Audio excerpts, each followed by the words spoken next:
앞뒤 옆 사람을 박수로 환영하겠습니다. 주님의 이름으로 환영합니다.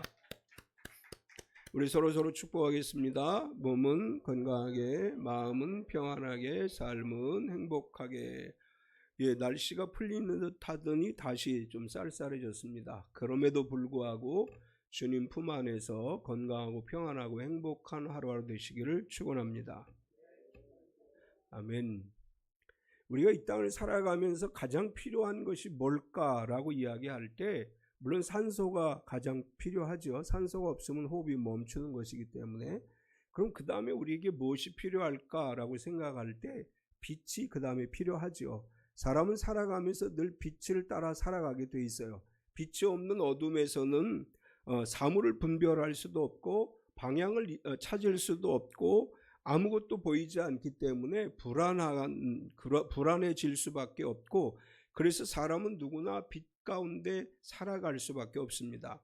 성경은 우리의 영적인 상태를 설명하면서 영적인 빛과 어둠에 관해서 말씀을 하는데, 바울 사도가 에베소 교회에게 편지를 기록할 당시 에베소의 상황은 어땠는가 하면, 우리가 사도행전에 보면 에베소에는 아데미 신전이 있었고 그 아데미 신전 여신 숭배로 인해서 그 도시는 우상의 도시가 됐고, 이 또 우상 숭배의 특징은 뭐냐 하면 성적인 타락과 함께 물질 만능주의가 만연한 그런 상황이 되게 됩니다. 이 에베소가 바로 그런 도시였다, 이렇게 이제 볼 수 있고, 그 에베소에 있었던 성도들, 에베소 교회 성도들이 복음을 받아들이기 전에는 어둠으로 가득 차 있었던 도시였는데, 복음이 전해지고 예수님을 영접함으로 인해서 변화가 일어났다, 이렇게 바울은 설명을 합니다.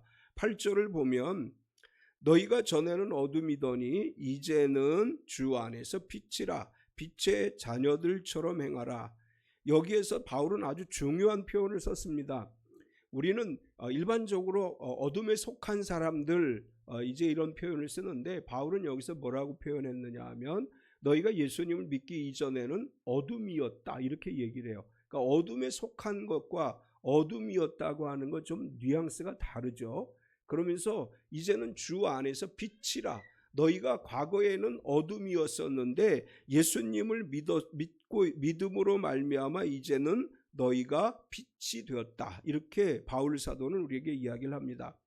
예수님을 믿는 성도들은 빛을 바라보는 사람들이 아니고 빛이 되었다, 이렇게 말씀을 해요.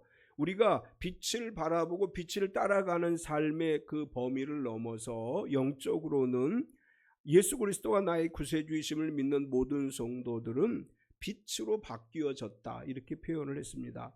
빛의 자녀가 빛이 된 사람들은 빛의 자녀가 됐고, 그래서 빛의 자녀들처럼 살아가야 된다. 바울은 오늘 에베소 5장의 말씀을 통해서 우리에게 이렇게 말씀을 합니다. 우리는 이제 더 이상 어둠의 사람이 아니라 빛의 사람이 되었고 빛 안에 살아가는, 빛으로 살아가는 사람들이 됐다.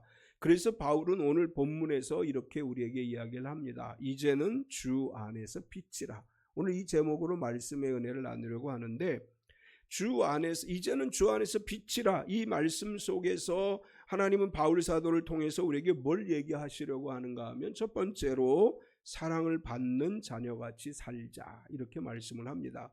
너희가 이제는 빛이다, 이렇게 말하면서 너희가 이제는 빛이 될 수 있었던 것은 하나님의 사랑을 받는 자녀가 되었기 때문이다. 예수 그리스도를 나의 구세주로 믿는 모든 성도들은 하나님의 자녀가 됐고 하나님의 사랑받는 자녀가 되었기 때문에 이제는 빛으로 살아가야 되는데, 그러기 위해서 하나님의 사랑을 받는 자로 우리가 어떻게 살아가야 되느냐? 하나님을 본받는 자가 되라, 이렇게 말씀을 해요. 1절을 보면 그러므로 사랑을 받는 자녀같이 너희는 하나님을 본받는 자가 되고, 여기서 본받다라고 하는 이 단어의 헬라어는 미메테스라고 하는 단어를 쓰는데, 이 미메테스라고 하는 단어에서 영어 이제 흉내내다라고 하는 미믹이라고 하는 단어가 파생이 됐고, 또 무언극을 이야기하는 마임이라고 하는 단어가 여기서 파생이 됐습니다. 여기 미메테스라고 하는 단어가 갖는 의미는 그냥 닮아간다, 그냥 본받는다라는 의미가 아니고, 삶 전체가 동화되다, 그런 의미를 가지고 있어요. 우리가 하나님의 사랑받는 자녀같이 살아가야 되는데, 그러면 하나님을 본받는 자가 되고, 본받는 자가 된다고 하는 것은 이제 뭐 무언극이나 어떤 흉내낸 이런 것의 차원을 넘어서 온전히 그분을 닮아가야 된다, 이런 의미로 말씀을 했습니다. 자녀라고 하는 단어가 또 나오는데, 이 자녀라는 단어는 헬라어로 테크나라고 하는 단어를 씁니다. 이 단어가 갖는 의미는 뭐냐 하면, 부모로부터 DNA를 물려받는 진짜 자녀가 되다라고 하는 뜻이고, 영적으로는 어떤 의미가 있느냐 하면, 우리가 하나님으로부터 태어났고 하나님의 형상과 성품을 우리 안에 가지고 태어났다, 이런 의미예요. 우리가 하나님의 자녀가 됐다라고 하는 것은, 하나님의 사랑받는 자녀가 됐다고 하는 것은 하나님의 형상을 내 안에 가지고 태어났다, 이런 의미입니다. 우리가 이제 한 아이가 아버지와 길을 걷는 거 보면 아버지와 아이의 걸음걸이가 비슷한 거 보시죠. 아이들은 아버지와 어머니와 함께 가다 보면 그 어머니나 아버지의 걸음걸이를 따라가요.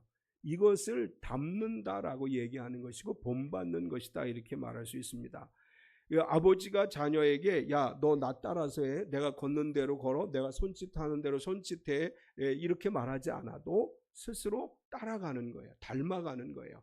우리가 하나님을 스스로 닮아가야 된다라고 하는 것이고, 우리가 하나님의 자녀로서 우리 아버지 하나님의 모습을 본받아야 되는데, 우리 하나님은 어떤 분이시냐? 사랑의 하나님이시오, 거룩하신 하나님이요, 그리고 우리를 용서하시는 하나님이시고, 그리고 겸손하게 살아가는 것을 우리의 삶에 보여주시는 분입니다.